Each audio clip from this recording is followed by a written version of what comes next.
Approchons-nous du trône de la grâce avec assurance. La Bible déclare que heureux ceux qui ont faim et soif, car ils seront rassasiés.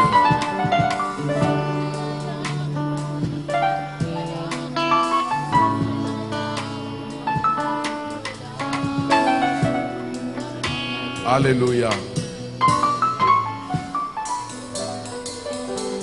Père très saint, quel privilège d'être parmi ceux qui te louent.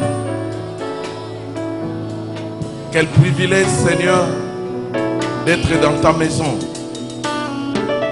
pour t'adorer, te louer, écouter ta parole.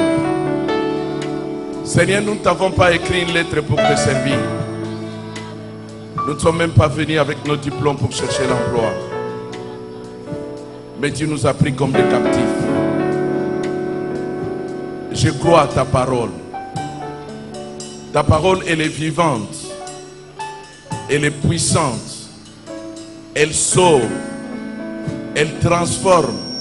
Elle libère. Elle délivre. Elle guérit. Elle console. Fais-le ce matin. Yes. Non pas à nous, mais à ton nom donne gloire. Ton nom, c'est le Christ, nous avons prié. Amen. Shalom, bien-aimés. Nous sommes heureux d'être ce matin dans la maison du Seigneur. David a dit, je suis dans la joie quand on me dit, allons à la maison de l'Éternel. Est-ce que nous pouvons nous dire bonjour à gauche, bonjour à droite? Dites à ton frère, bienvenue dans la maison du Seigneur. Et notre salle ce matin est complètement transformée. Nous voulons dire merci, grand merci à nos bien-aimés qui sont réguliers dans nos réunions de la semaine. Oh, je bénis le Seigneur pour les mamans, pour les jeunes, pour les papas qui se sont engagés. Même si Makala peut manquer de gratte-ciel, mais Makala ne manquera jamais une église de référence. Vous êtes appelés à donner l'espérance à Makala, de donner l'espérance à Ngaba. Il n'est pas seulement le Dieu des Américains. Il n'est pas seulement le Dieu de ceux qui habitent Gombe, de ceux qui habitent Limité. Il est aussi le Dieu de ceux qui habitent Makala et Ngaba. À lui la gloire, à lui le règne, à lui la majesté. Réalise déjà que nous devons arriver là-bas. Dites à ton frère, nous devons arriver là-bas. Ce que tu vois déjà, c'est la réalité. Et nous acclamons le Seigneur pour ça. Nous acclamons le Seigneur. À lui la gloire, à lui le règne, à lui la majesté. Et nous prions que le Seigneur puisse permettre que de Makala aussi sorte quelque chose qui va bénir le monde entier. Et j'aimerais déjà vous communiquer cela. Vous communiquez cela. Vous communiquez cela. Ne vous estimez pas moindre. De Makala sortira de grandes choses. Pour la gloire de Dieu. Amen. Une vie sans vision, c'est une vie ratée. Une vie sans vision, c'est une vie ratée. Vous serez victime. Mais quand vous avez la vision, tu peux aller ni à gauche, ni à droite. Tu seras stable. Amen. Amen. Est-ce qu'on peut acclamer le roi des rois? C'est lui qui dirige cette église. Jésus-Christ, le Seigneur des Seigneurs, le Tout-Puissant, c'est lui qui est au contrôle de toutes choses. Quand il dit une chose, et cela s'accomplit. Il amène à l'existence ce qui n'a jamais existé. Il prend les gens dans la boue et les fait asseoir avec les grands. Il est la force des faibles. Il est notre richesse. C'est lui notre joie. C'est lui notre succès. C'est lui notre protection. C'est lui notre sécurité. C'est lui, c'est lui, c'est lui, c'est lui. À lui la gloire, à lui le règne, à lui la majesté. Que son nom soit béni. Que le Seigneur bénisse sa parole dans nos cœurs. Nous allons parler ce matin des choses que nous avons l'habitude d'écouter, mais qui sont sérieusement enrichies. Néhémie chapitre 1, 1 à 11, 1 Corinthiens chapitre 3, les versets 12 à 17. Vous pouvez ajouter, pour aller lire à la maison, Esdras chapitre 1, versets 1 à 5. Notre texte de ce matin, notre thème de ce matin, c'est le temps de construire. C'est le temps de bâtir et non de détruire. C'est le temps de construire ou de reconstruire. C'est le temps de bâtir ou de rebâtir et non le temps de détruire. Quelqu'un peut m'aider de dire à son voisin, c'est le temps pour toi de construire et non de détruire. Le temps est venu pour chacun de nous de jouer son rôle en tant que constructeur. Néhémie chapitre 1, les versets 1 à 11.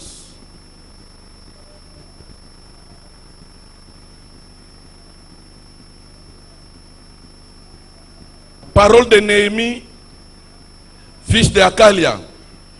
Au mois de Kislev, la 20e année, comme j'étais à Suse, dans la capitale, Anani, l'un de mes frères, et quelques hommes arrivèrent de Juda. Je les questionnais au sujet des Juifs rescapés qui étaient restés de la captivité et au sujet de Jérusalem. Ils me répondirent, ceux qui sont restés dans la captivité sont là dans la province, au comble du malheur et de l'opprobre. Les murailles de Jérusalem sont en ruine et ses portes sont consumées par le feu. Lorsque j'entendis ces choses, je m'assis, je pleurais et je fus plusieurs jours dans la désolation.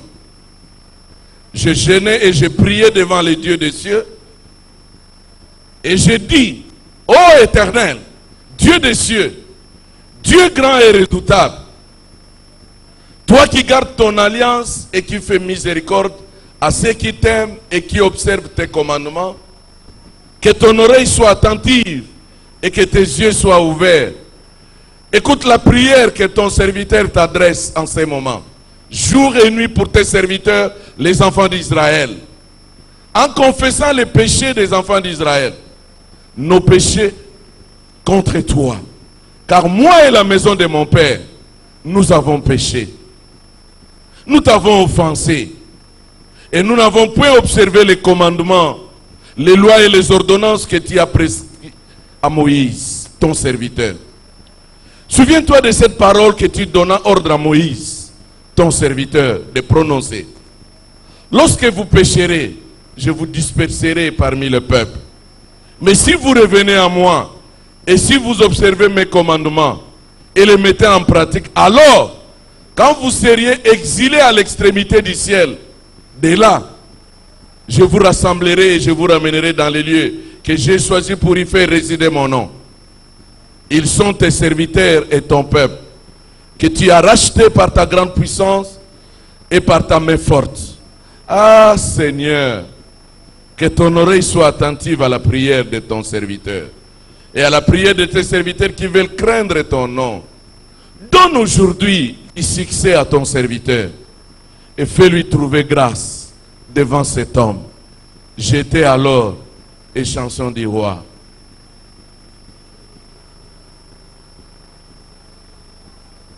Un Corinthiens, chapitre 3.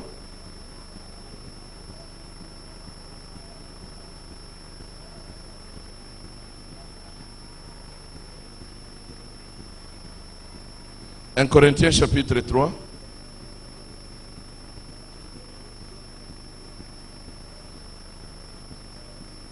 À partir du verset 12, vous pouvez commencer à partir du verset 9. Je commence à partir du verset 12.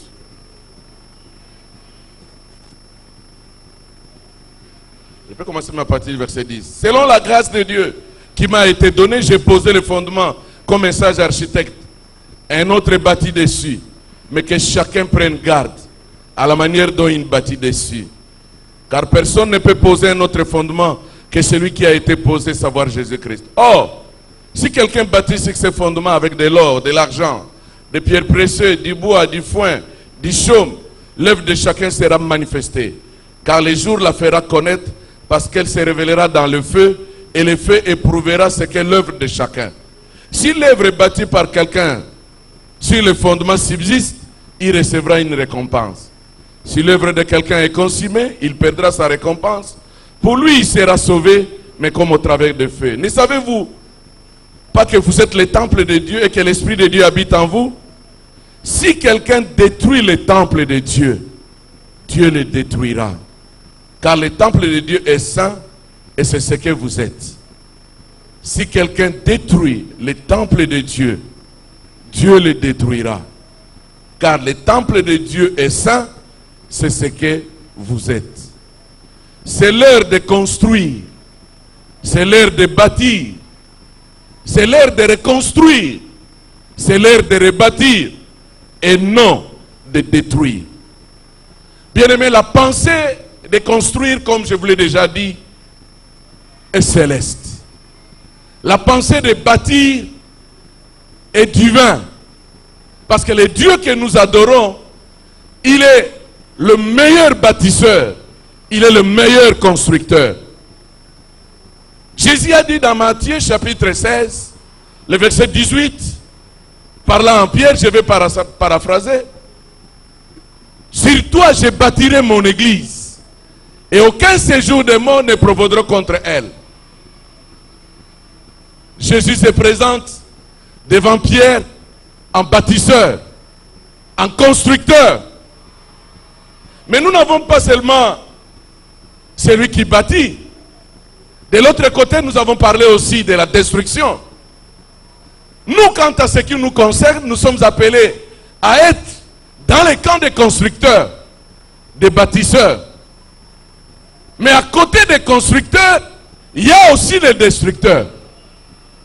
Et dans Jean 10, le verset 10, la Bible présente Satan comme étant le destructeur. Si la pensée de construire est céleste, mais la pensée de détruire est terrestre. Et cela est diabolique. L'origine de la destruction, c'est le diable. L'origine de la construction, c'est Dieu. Et ça, c'est très important pour chacun de nous. Ce matin, ma prière est que Dieu suscite dans notre église. Dieu suscite dans nos familles. Dieu suscite dans notre pays. Que Dieu suscite dans nos sociétés des constructeurs, des bâtisseurs. Le monde aujourd'hui n'a pas besoin de destructeurs. Parce que le monde est déjà dans une phase chaotique. Tout est détruit dans ce monde. Regardez ce qui se passe dans nos familles. Même nos familles sont détruites. Regarde ce qui se passe au niveau des nations, au niveau des pays. Nous assistons à une dégradation spectaculaire. Plusieurs choses sont complètement détruites. Regarde ce qui se passe dans ta propre vie. Chacun de nous peut arriver à réaliser que nous sommes en danger. Et d'autres mènent non une vie qui va vers la réussite, mais une vie qui témoigne déjà l'échec suite à une succession de destruction. Laisse-moi nous dire que ce matin, partout dans le monde, les nouvelles ne sont pas bonnes. Nous sommes devant nos postes téléviseurs, quand nous voyons ce qui se passe à l'Ukraine, nous nous demandons exactement où allons-nous? Où allons-nous? Quand nous voyons ce qui se passe en Syrie, où des milliers et des milliers d'hommes et de femmes, d'enfants meurent chaque jour à cause de l'égoïsme, parce qu'on veut bien être un grand leader devant la face du monde. Quand bien même que les choses se détruisent chaque jour, et surtout quand je pense aux vies humaines, pour ne pas citer ce qui se passe en Afrique. Bien-aimé, laisse-moi nous dire encore, construire est difficile. Construire demande du temps. Construire demande les sacrifices. Construire demande un engagement, un dévouement. Mais détruire est facile. Ce qui a été construit dans 10 ans peut être complètement détruit dans 2 minutes. Pense aux bombes qui arrivent à écrouler des grands immeubles. Nous en connaissons quelque chose pendant des temps de guerre. Pense à une vie, quelqu'un à qui les parents se sont investis dans sa vie pendant beaucoup d'années jusqu'à devenir un grand homme, un PDG dans une entreprise, mais dans quelques minutes peut connaître un accident et sa vie s'arrête. Dans quelques minutes. Une vie construite pendant 30 ans, 40 ans, 50 ans peut être ruinée dans quelques secondes. Dans quelques secondes. Voilà pourquoi il nous faut bien réfléchir ce matin. Choisis de bâtir.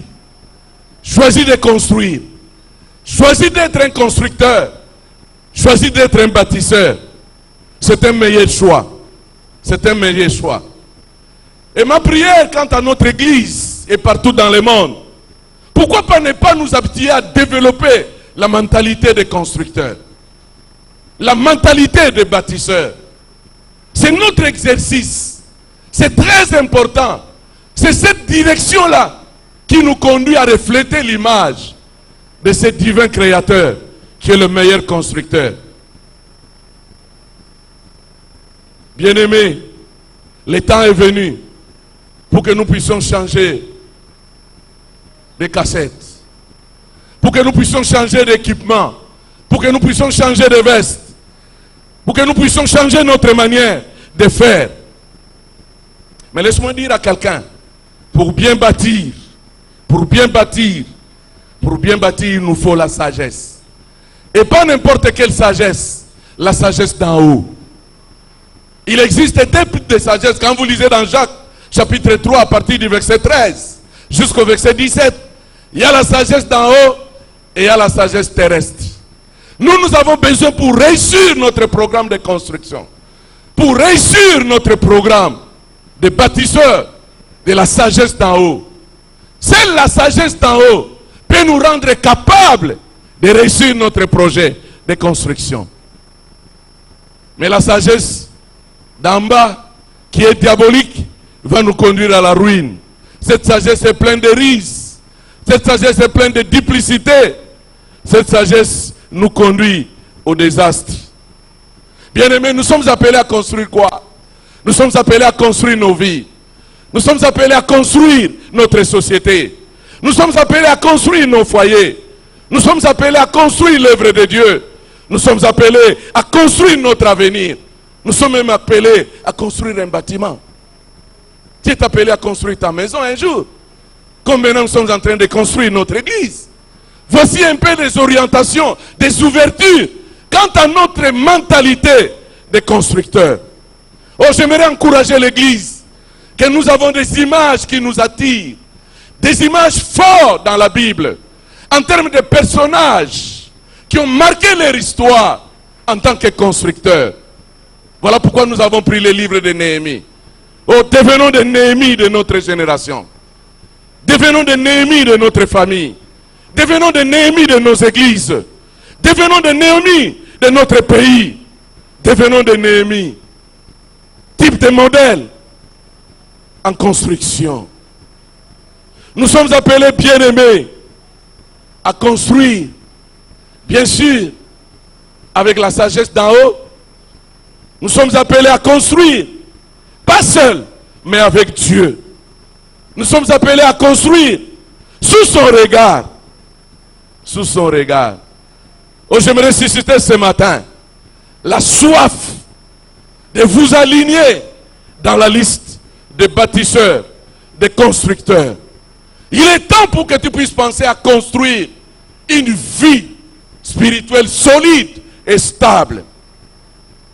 Il est temps que tu puisses penser à construire ton avenir, à construire une famille modèle, à construire une société modèle.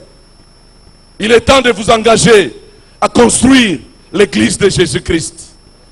L'église du Seigneur doit être une église en bonne santé spirituelle. L'église du Seigneur doit être une église puissante, une église vivante, Une église triomphante.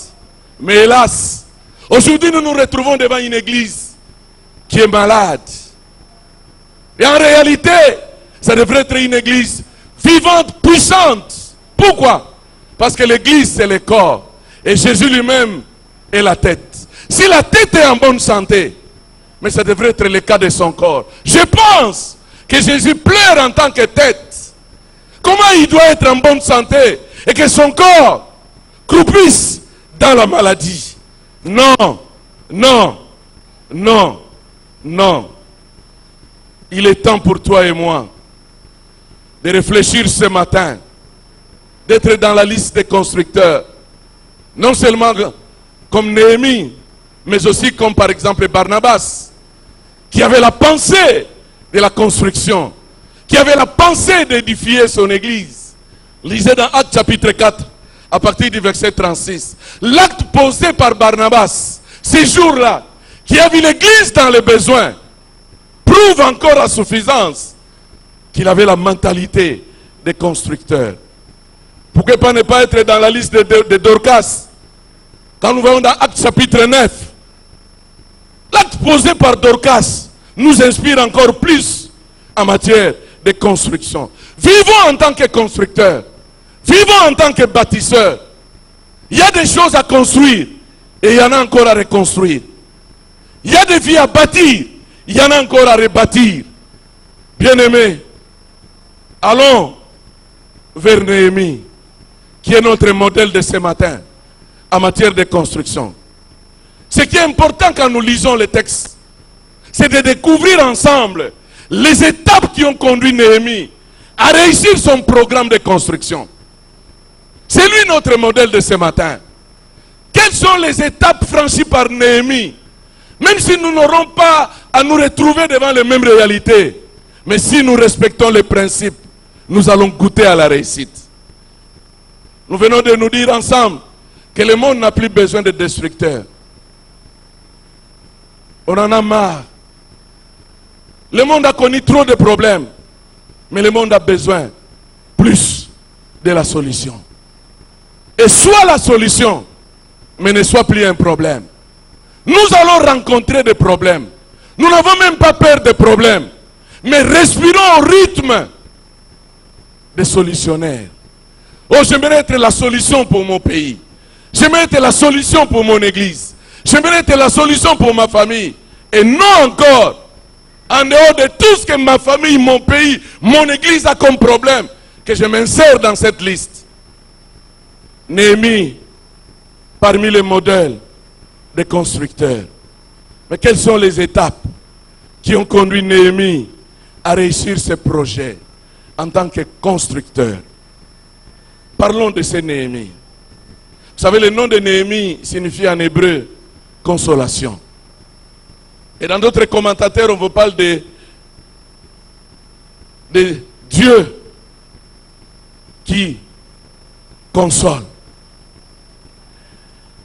Si Néhémie, si le nom de Néhémie signifie Dieu a consolé, ou l'Éternel a consolé, ou d'une manière brève, consolation, quand nous voyons ce qui s'est passé dans la vie de Néhémie, son savoir-faire, sa façon d'agir, sa façon de se comporter, a reflété son nom. Laisse-moi dire ce matin, deviens le consolateur. Soit celui qui va consoler la famille, soit celui qui va consoler le pays, par tes études, par des postes que tu vas occuper, soit celui qui va consoler l'entreprise, soit celui qui va consoler l'église. Néhémie, le véritable image de quelqu'un qui est préparé pour la consolation. Laisse Dieu nous préparer à agir en tant que des instruments efficaces. Parce qu'il y a tant de besoins, tant de problèmes, mais devenons des solutions. Ça mérite des décisions, mes bien-aimés. Avant que je termine mon intervention de ce matin, c'est mieux que tu décides d'être un constructeur, de vivre ta vie en tant que bâtisseur. Je disais, le nom de Néhémie signifie consolation. Néhémie fait partie de tous ceux qui sont allés en captivité. Bien sûr, après une décision divine, à cause de leur désobéissance. Il se retrouve dans cette liste-là. Et pendant que nous lisons notre texte, Néhémie est assise, qui est la capitale de l'Empire perse. Mais la grâce qu'il a reçue, malgré captif, dans son identité d'esclave, il a reçu la grâce de se retrouver dans le palais royal en tant que fonctionnaire. Et là, on lui a donné une petite position, un échantillon. L'échantillon, c'est celui qui s'occupe des vins du roi. Avant que les rois puissent goûter, puissent prendre un vin, ça doit d'abord être goûté par Néhémie. Quel métier avec de hauts risques? Cela veut dire quoi? En cas d'empoisonnement, c'est Néhémie qui doit partir. Mais de l'autre côté aussi, il y a une dimension de la confiance. Parce qu'après tout, Néhémie était devant la vérité et il était devant un mensonge. S'il aimait son roi, son rapport est très salutaire. Voilà pourquoi il est important dans la vie, frère. Certains postes, certaines responsabilités, ne les donnez pas en termes de tribalisme. Il faut chercher quelqu'un de confiance. Si vous voulez réussir dans la vie, frère, cherche des hommes et des femmes de confiance. Quoique le monde aujourd'hui fonctionne au rythme de la destruction, ne sois pas pressé. Ça va te prendre du temps. Et n'hésite pas, quand tu commets l'erreur, de revenir pour trouver quelqu'un de confiance. Néhémie, au niveau où il se trouve, je peux vous rassurer, quand de même qu'esclave, mais il est un homme de confiance dans le palais royal. Un homme de confiance. Un homme de confiance. Un homme de confiance. Il est assis. Il y a encore une autre réalité quand nous parlons de Néhémie. Pendant qu'il reçoit la nouvelle, la distance de là où était Néhémie jusqu'à Jérusalem, c'est une distance à peu près de 2000 km. J'aimerais encore approfondir notre raisonnement. Quand nous parlons de 2000 km, nous sommes dans un contexte où il n'y a pas d'internet, où il n'y a pas de télévision, où il n'y a pas de train, mais il reçoit la nouvelle à une distance de 2000 km. Cela veut dire quoi? Il pouvait tout simplement dire, je vais me limiter tout simplement à prier. Vu la distance, mais, oh, c'est intéressant, c'est intéressant, c'est intéressant. Nous sommes devant quelqu'un qui a un cœur sensible, très sensible. Qu'est-ce qu'il faut dire encore de la personne de Néhémie? C'est un modèle de leadership. J'aime la Bible, parce que tout est dans la Bible. Et d'ailleurs, c'est avec les livres de Néhémie que nous trouvons des principes de base de management. Un meilleur leader. Dans Néhémie, nous trouvons le courage. Si vous voulez atteindre une vision. Avoir une vision, c'est bien bon. Mais réunir ce qui peut vous permettre d'atteindre votre vision, c'est mieux. Un homme courageux, je suis même prêt de dire, très courageux. Néhémie, c'est le modèle d'un homme sage. C'est le modèle d'un homme intègre. Le modèle d'un homme avec une foi stable. Une foi constante, inébranlable. Capable de résister devant toute forme d'opposition. Néhémie, un homme rempli de compassion. Néhémie, un homme de prière. Quand vous lisez le chapitre 1 jusqu'à la fin du livre, Néhémie s'est retrouvé dans la prière au moins 11 fois. Pourquoi? Nous avons découvert avec Néhémie, son secret dépendait de sa relation avec Dieu, de son intimité avec Dieu. Et s'il y a encore des chrétiens qui croient réussir sans Dieu. Jésus a dit dans Jean chapitre 15, le verset 5, sans moi vous ne pouvez rien faire. Et j'aime ce que David dit dans Psaume 60, le verset 14. Avec Dieu, nous ferons des exploits. Et Néhémie comprenait la leçon. Laisse-moi dire à quelqu'un ce matin, Néhémie est devant une tâche, humainement parlant, impossible. Impossible. Je dis bien impossible. Merci pour son courage. Merci pour la sagesse. Merci pour l'intégrité. Merci pour son sens d'un bon leader. Mais Néhémie est limité. Il n'a pas ce qu'il faut pour réussir son projet. Et du reste, il est à 2000 km de Jérusalem. À 2000 km de Jérusalem. Quel obstacle! Quel obstacle! Mais il y avait encore un autre problème. Il n'est pas n'importe qui, il n'est qu'une chanson. Cela veut dire qu'il apparaît devant les rois en cas où le roi veut prendre un verre. Mais maintenant il est obligé, il ne sait pas. J'ai quelque chose qui se passe dans mon cœur. À quand je vais paraître devant les rois? À quand? Même si je peux paraître devant les rois, je ne suis pas obligé de dire n'importe quoi. Pensez dans le livre de Genèse chapitre 40. Avec Pharaon à l'époque de Joseph. Il y a eu un chef des Essentiels qui est allé en prison selon la décision royale. C'est pour dire que la vie de Néhémie, chaque jour, en face de lui était la prison. Tous ces problèmes nous amènent à voir, à découvrir qu'avoir la mentalité de construire, de bâtir, quoique cela semble difficile, mais cela n'est pas impossible. Alléluia. Alléluia. Néhémie n'a pas de moyens. Il est devant plusieurs handicaps. Il est devant plusieurs impossibilités. Tout ce que nous voyons par rapport aux informations données par les frères de Néhémie, je puis déjà vous dire qu'humainement parlant, Néhémie ne pouvait rien faire. Mais la bonne nouvelle est celle-ci. Avec Dieu, l'impossible devient possible.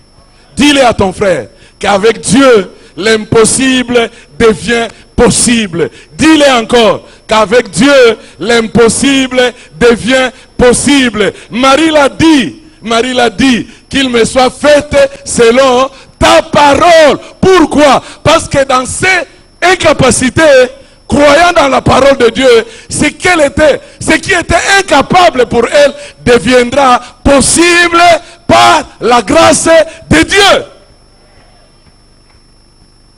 Ce qui est impossible aux hommes est possible à qui? Est-ce que tu comprends ce que tu dis? Voilà pourquoi David disait qu'avec Dieu, nous ferons des exploits. Quoique les nouvelles n'étaient pas bonnes, Jérusalem est en ruine, les murailles détruites, Néhémie est profondément touché. Qu'est-ce qui prouve que Néhémie était profondément touché? Les actes qu'il a commencé à poser. La première des choses, il s'est mis assis. Cela veut dire quoi? Il a arrêté tout ce qu'il était en train de faire. Il a donné de l'importance, beaucoup d'importance à ce qu'il avait entendu.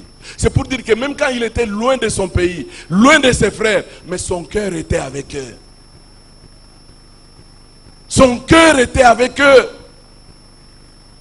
Et la deuxième chose, il s'est engagé à pleurer. Il a pleuré amèrement. Je vous ai déjà parlé de pleurs. Il y a plusieurs sortes de pleurs. Mais il y a des pleurs qui sont salutaires.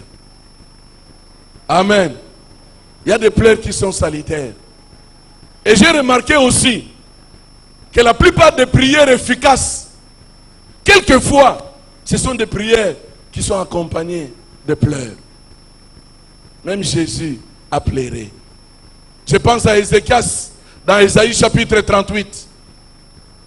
Pendant qu'on lui a annoncé qu'il devrait mourir, la Bible dit, il s'est mis en larmes, pleurait amèrement, et après, il a commencé à parler à Dieu.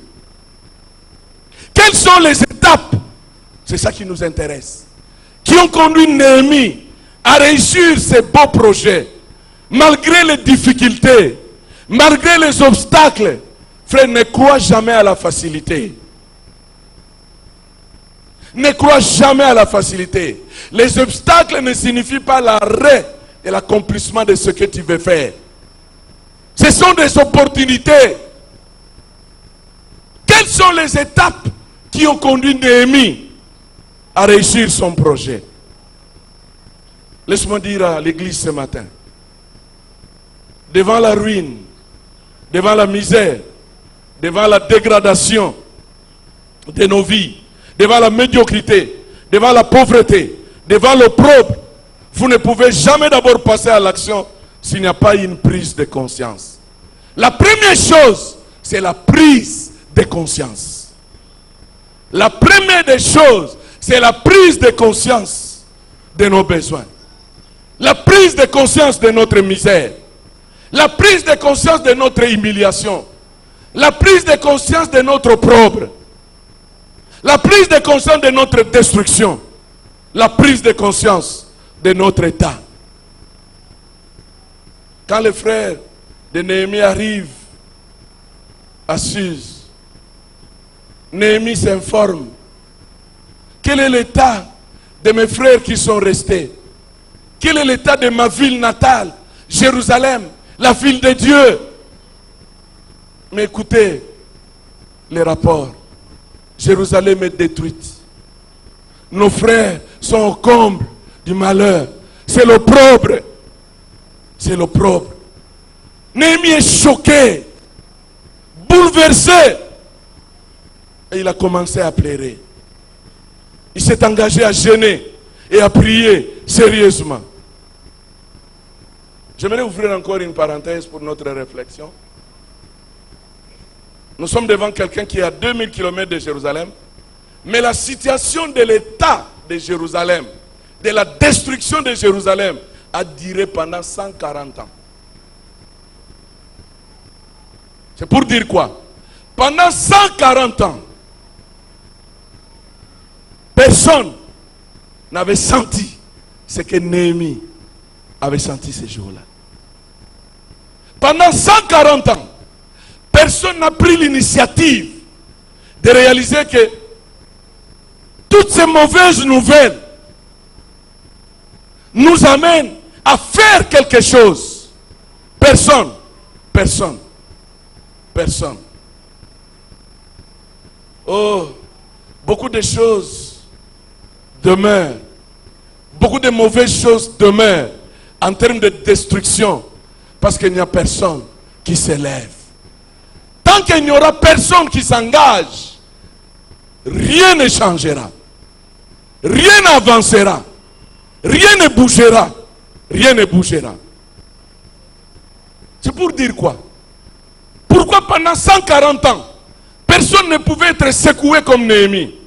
Cela veut dire l'inacceptable est devenu une habitude. Ce qui était anormal est devenu normal. Quand l'inacceptable devient acceptable, quand ce qui est anormal devient normal, c'est très grave. C'est la désolation, c'est l'opprobre. Et d'ailleurs, quand on parle de l'opprobre, vous êtes... Donc, quand on parle de l'opprobre, c'est que la position, le rôle de l'ennemi occupe une position supérieure par rapport à la position des enfants de Dieu. Quand l'ennemi est dans une position supérieure, le peuple est dans l'opprobre, le peuple est dans la honte, le peuple est dans la ruine. L'opprobre, c'est vivre à la normale, en dehors de ce qui est normal.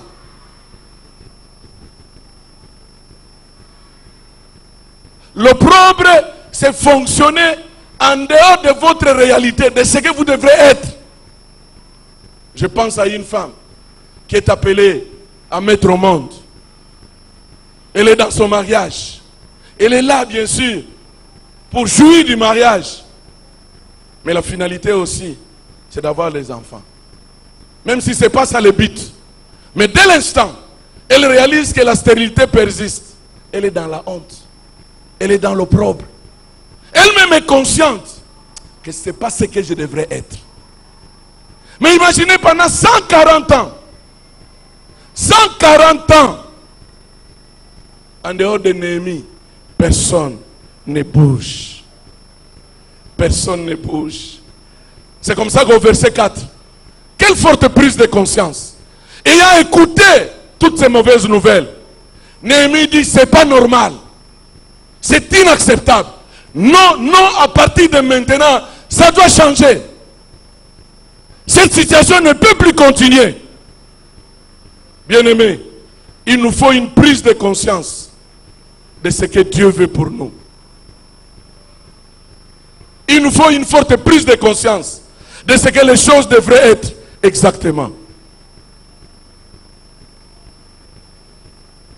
Néhémie dit, ça doit changer.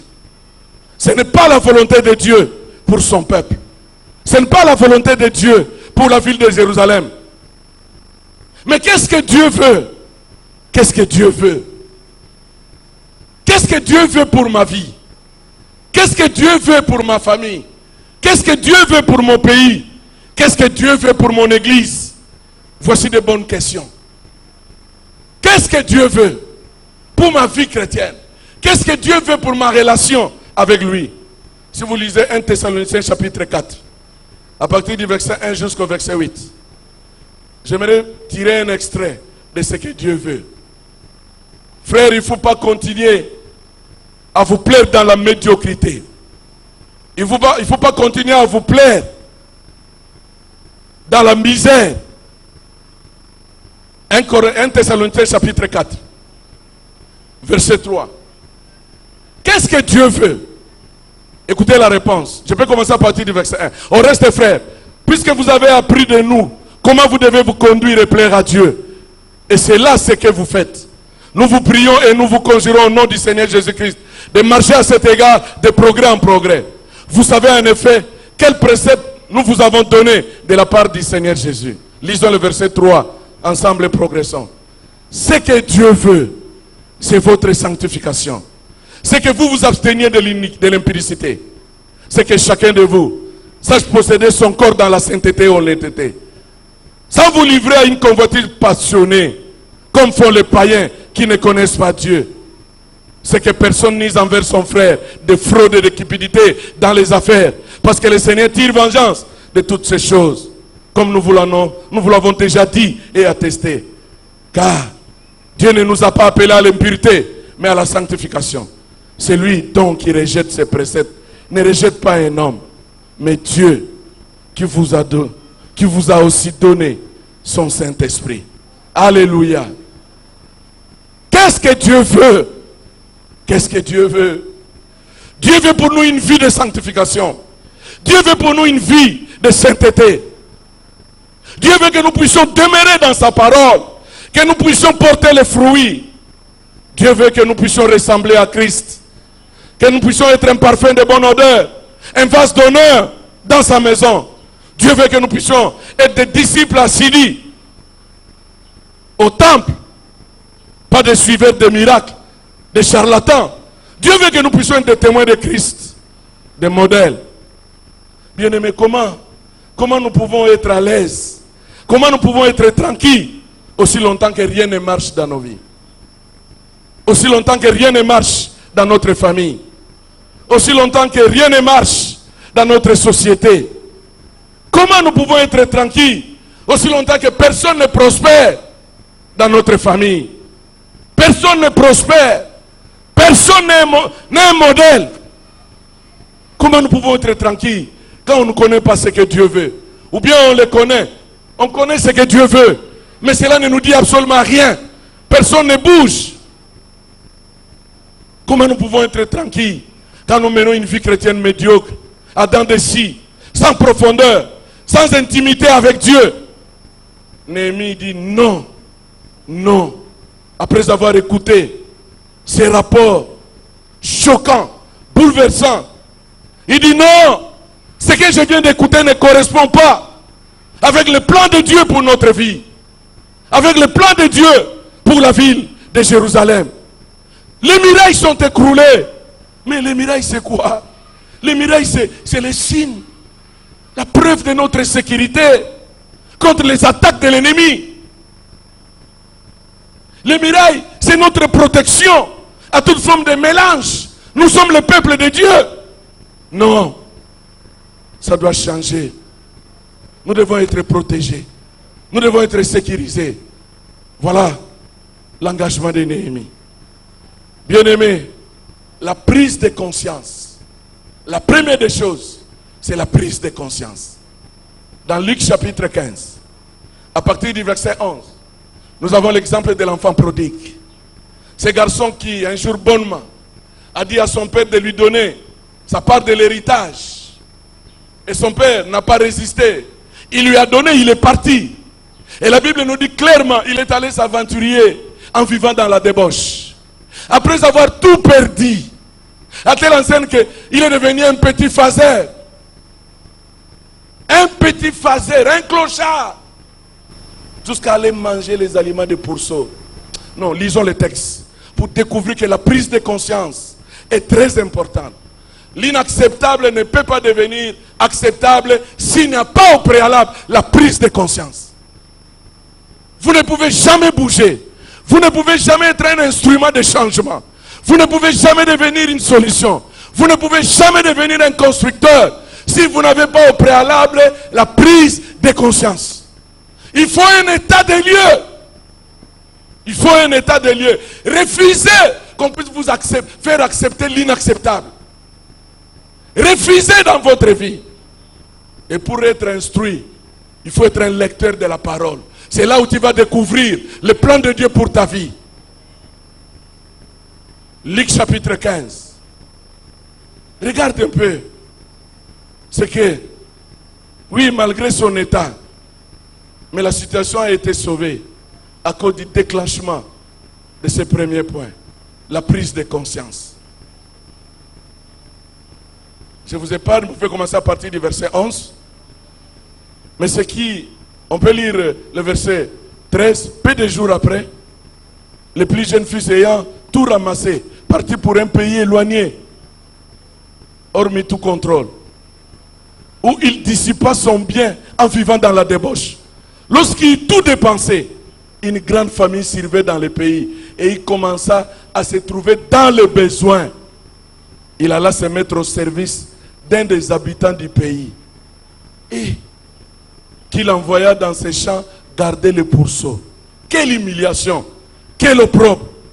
Il aurait bien voulu se ramasser, se rassasier de carouges que manger le pourceau, mais personne ne lui donnait.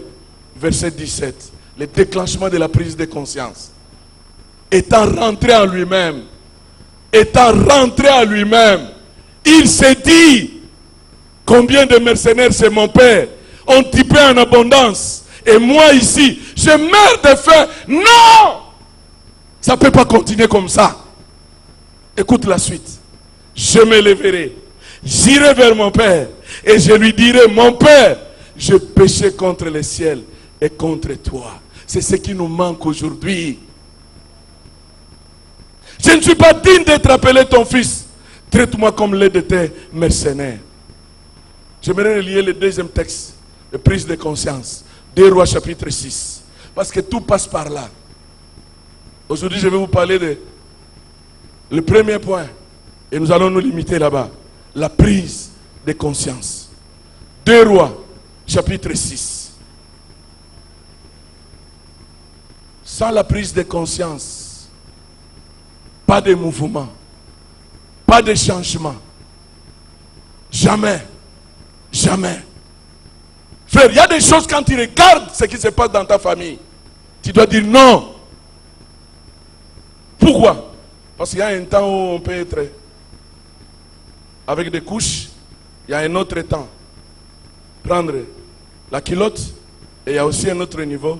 Et pendant. Imaginez quelqu'un qui doit être habillé par un pantalon et continuer à se promener avec les couches. C'est anormal. Il est devenu un fou. L'enfant prodigue dit non, moi j'étais déjà au niveau des pantalons. Mais ce qui se passe maintenant, malgré mon péché, je me suis rabaissé. C'est la dégradation. Je dois faire quelque chose. Néhémie dit jamais. Nous sommes le peuple de Dieu. La ville de Jérusalem, c'est une ville puissante. Nous avons les promesses de Dieu.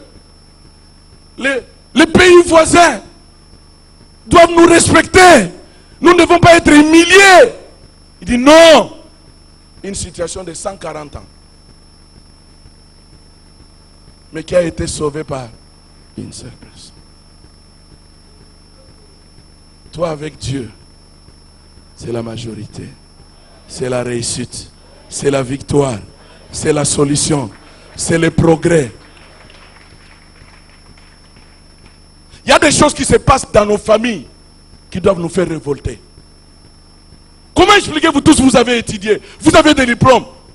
Aucune personne n'émerge. Aucune personne. Et le soir, vous devez venir vous précipiter un petit morceau de foufou. Et imaginez maintenant dans quel état nous dormons. Tu as un diplôme, tu es licencié, tu as tous les atouts. Dis ce matin, c'est fini. C'est fini. Il y a un jeune qui m'a partagé son expérience hier. Il dit, pasteur, cette église m'a béni. Je venais ici. J'ai écouté des prédications depuis au niveau de l'immeuble. Je suis allé en Binza. J'ai sillonné bien sûr des églises. J'ai même loué une maison. Mais j'ai senti une voix me dire, rentre. Je suis rentré ici. Un jour vous avez dit, n'aie pas honte de commencer, même par n'importe quoi. Mais tu ne finiras pas ta vie par ce que tu as commencé. J'ai commencé à balayer, mais je n'ai pas terminé à balayer. J'ai passé la nuit au salon, mais je me suis dit, avec ce que le pasteur a dit, je suis capable de louer une maison. Je vais quitter et aller trouver un endroit où je peux commencer à vivre. Dites à ton frère, ce n'est pas possible, ça ne peut plus continuer, ça doit changer. Parle à ton frère que je suis révolutionnaire, ça doit changer. Ça doit changer. Mais cela est possible avec une forte prise de conscience. 2 Rois chapitre 6. Je vais lire tout simplement les versets 1 à 2. Faute du temps, vous allez continuer. Les fils des prophètes dirent à Élisée, voici les lieux où nous sommes assis devant toi. Et comment? Trop étroit pour nous. Ça commence par la prise de conscience. Bien-aimé, ça commence par la prise de conscience. Laisse Dieu ouvrir ta conscience. Laisse Dieu parler à ton esprit. Parce qu'avec lui, quelque chose peut se faire. Maintenant au verset 2, après cette forte prise de conscience, prophète, les lieux que nous nous réunissons ne nous correspondent plus. C'est inacceptable. Nous devons faire quelque chose. Trouver un autre endroit. Nous n'allons plus continuer à nous réunir ici. Ça ne correspond plus à la réalité. C'est devenu trop petit. Laisse le Seigneur te toucher. Parce que certaines choses, nous n'arrivons pas à les faire à cause de notre mentalité. À cause de notre mentalité. Laisse le Seigneur transformer notre mental. Maintenant au verset 2, c'est l'action. Allons jusqu'au Jourdain. Nous prendrons là chacun une porte. Et nous y ferons un lieu d'habitation. Bien-aimés dans le Seigneur, la première des choses, c'est la prise de conscience. Comment va ta vie spirituelle? Comment va ton foyer? Comment va l'église? Il est temps pour toi et moi d'avoir une forte prise de conscience. Tout ce qui se passe dans nos vies, dans la plupart des cas,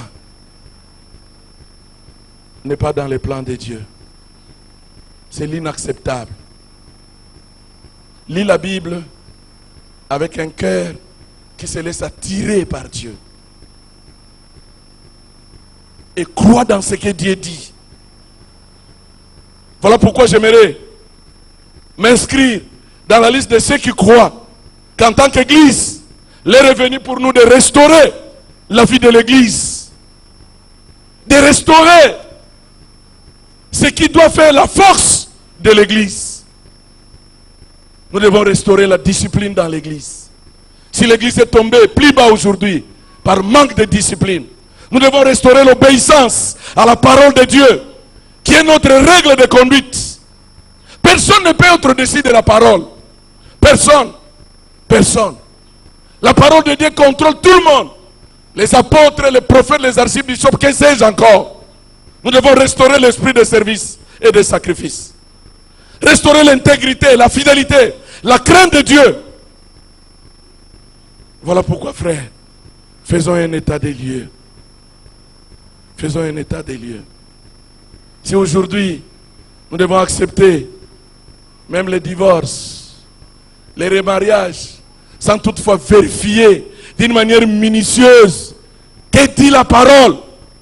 Si nous devons accepter dans l'église le tribalisme, nous devons accepter dans l'église les mensonges, les vols. Non, l'inacceptable ne peut pas passer. Mais il faut des Néhémies, des gens qui non seulement écoutent, voient, mais les gens qui agissent. J'ai une petite question avant de terminer.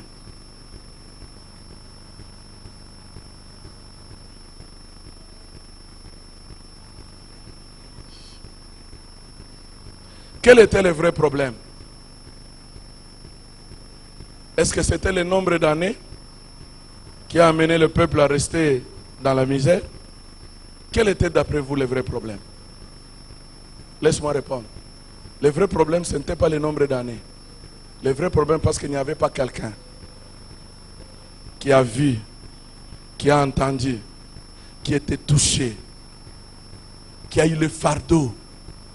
Qu'importe ce que tu traverses comme situation, ce n'est pas ça qui est important. Il fallait un Néhémie.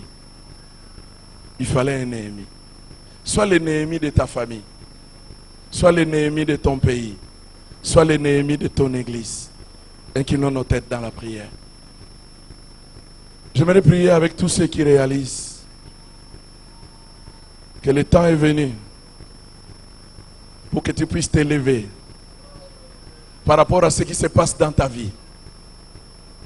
Ta vie est en danger. Tu as détruit ta vie. Tu as détruit ta vie par le péché. Et vous n'allez pas continuer à vous culpabiliser. Il y a moyen de vaincre la culpabilité. Il y a moyen. Regarde, personne n'est réussi.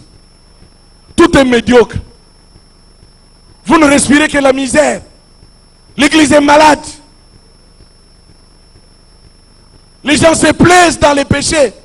On haït la vérité au détriment du mensonge. On encourage le mal. Quand on veut récupérer quelqu'un, les gens se lèvent. Pourquoi? Laissez-lui faire comme ça. Non, il faut une prise de conscience. L'inacceptable, quand cela devient acceptable, c'est la destruction, c'est la ruine, c'est la désolation. Laisse-moi dire à quelqu'un, par rapport au plan de Dieu pour ta vie, tu n'es pas là où Dieu veut que tu sois. Entre ce que Dieu veut pour toi, réfléchis bien ce matin. Entre ce qu'il est capable de faire avec toi et ce que tu vis aujourd'hui, il y a une distance. Il y a un gouffre. Il y a un gouffre. Il y a un gouffre. Et puis, le temps passe vite.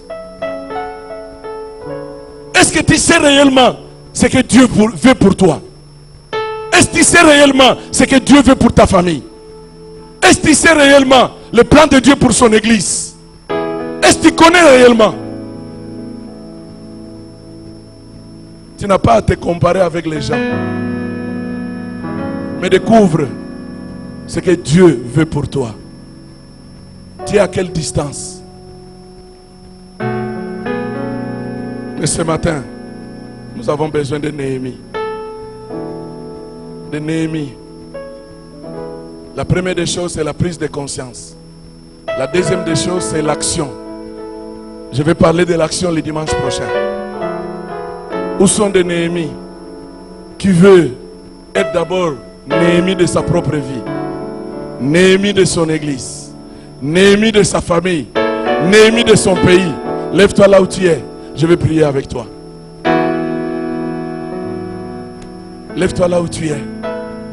Moi je m'insère dans la liste de Néhémie. Les Néhémies, ce ne sont pas des destructeurs. Dieu dit, celui qui détruira son temple, il va le détruire. Néhémie, c'est la lignée des constructeurs. Des gens avec Dieu, capables de reconstruire, de rebâtir. Le temps est venu pour que tu puisses construire ton avenir. Personne ne le fera à ta place. Le temps est venu pour que nous puissions construire l'avenir de l'Arche de l'Alliance Makala. Lèvons-nous contre tout ce qui est à l'encontre de la volonté de Dieu. Parce que tout ce qui est à l'encontre de la volonté de Dieu va nous amener à accepter l'inacceptable. Voilà pourquoi il faut une forte prise de conscience. Tu as longtemps demeuré dans la bassesse, dans la médiocrité. Longtemps. Dis non, ça doit changer. Ça doit changer. Ça doit changer. Pour ne pas toucher d'abord l'aspect prière, on reviendra après. La vraie vie de prière apporte les changements. Que personne ne te trompe. La vraie vie de prière, voilà pourquoi il faut prier avec fardeau. La vraie vie de prière apporte les changements. Je dis bien, la vraie vie de prière apporte les changements. La vraie vie de prière apporte les changements. Lèvons nos mains vers le trône. Parlez-lui maintenant. Néhémie, en s'approchant de Dieu, il a commencé à confesser. Il a dit, Seigneur, nous sommes responsables, c'est notre faute.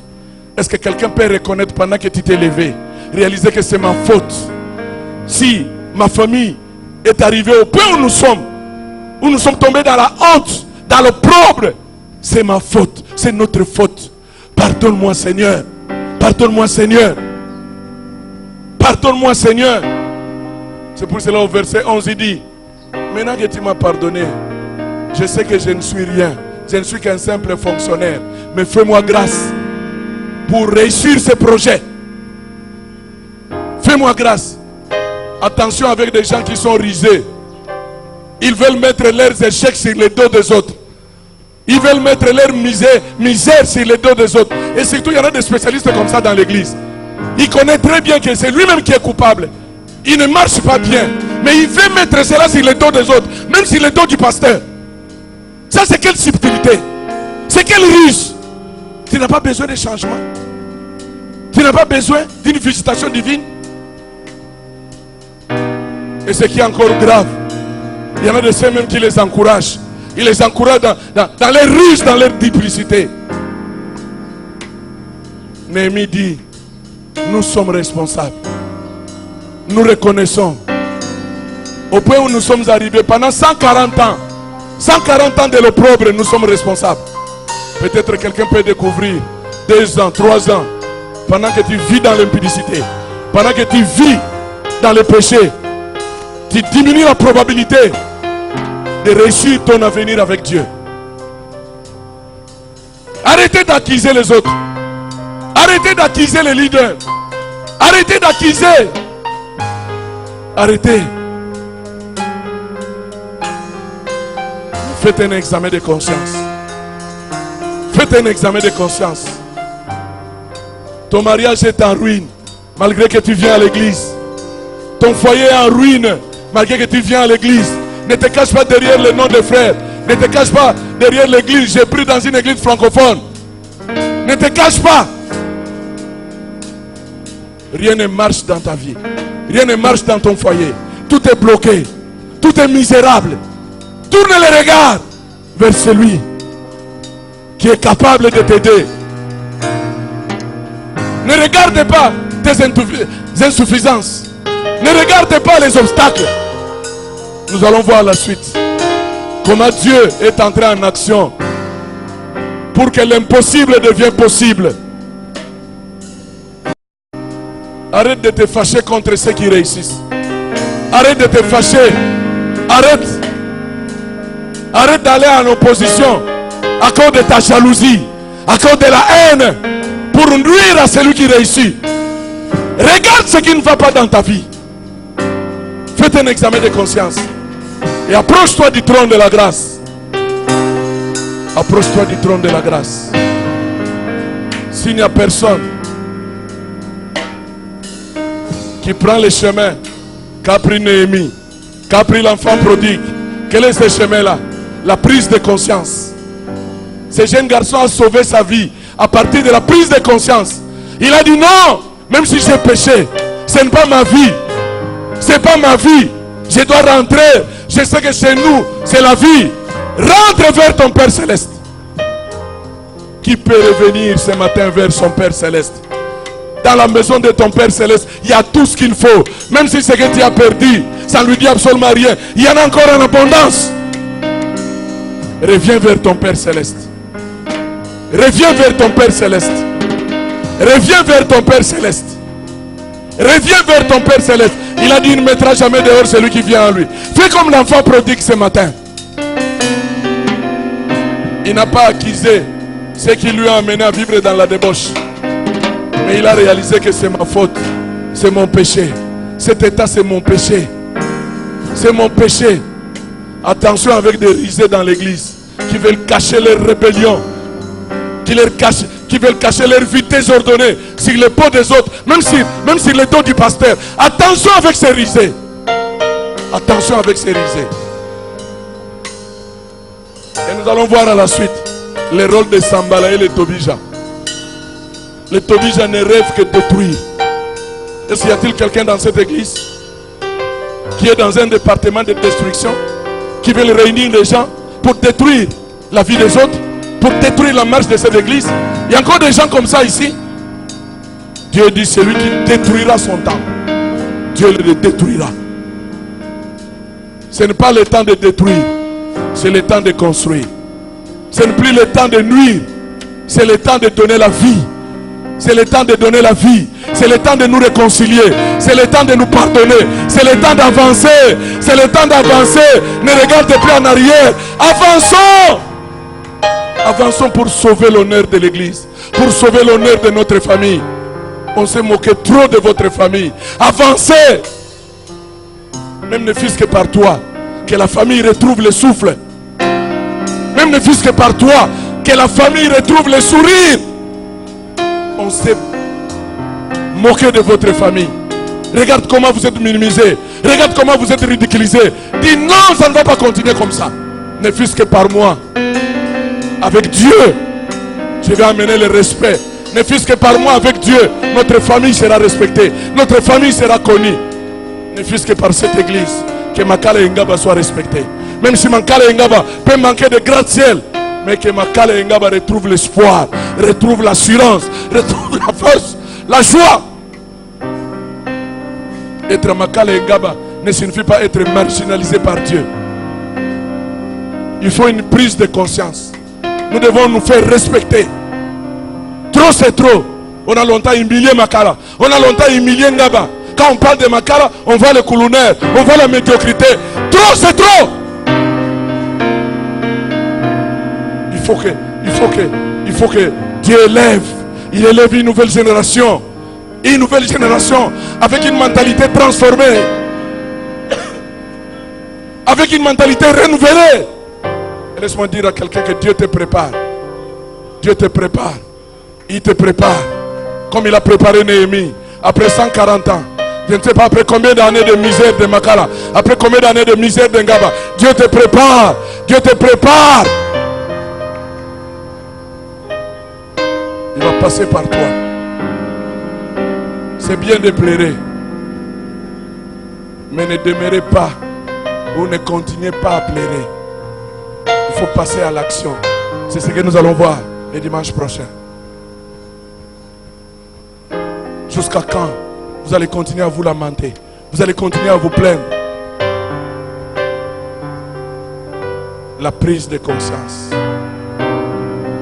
Rentre à la maison, entre dans ta chambre et laisse le Saint-Esprit t'aider. Et sors comme Néhémie. Ça doit changer. Que Dieu vous bénisse ce matin. Qu'il puisse bénir sa parole. Seigneur, bénis ces dîmes et ces offrandes. Laisse que toute la gloire te revienne. Au nom de Jésus, nous avons prié. Amen.